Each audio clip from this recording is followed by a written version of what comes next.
Okay, I get it. Repentance is already hard. It takes effort to change your mind, to change your actions, your behavior. But why is it that us human beings, or let's just make it more specific, Christians, those of us following Jesus, why do we make it more complicated?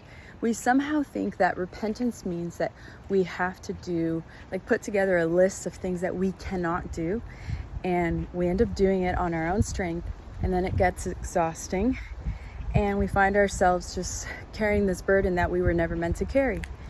I remember being in youth group, and my youth leader said, in order to turn your back to sin, you have to put your eyes on Jesus, or else it won't work.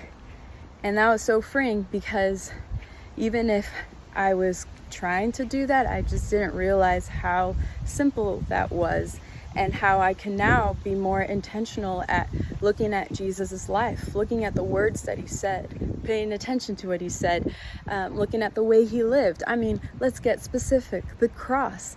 Romans 5:8 says that God demonstrated his own love for us, that while we were yet sinners, Christ died for us. How about Romans 2:4? It says that it is the goodness and the kindness of God that leads us to repentance.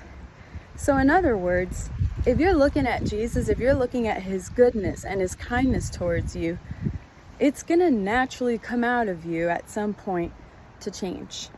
It's not that it's going to be easy, but that is going to be your response. There is no other way to live your life.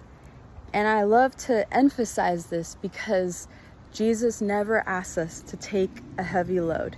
He just said, follow me. And if I just keep following him and I keep looking at his life, then I'm going to trust and believe that I can live a life of repentance and a life that pleases him.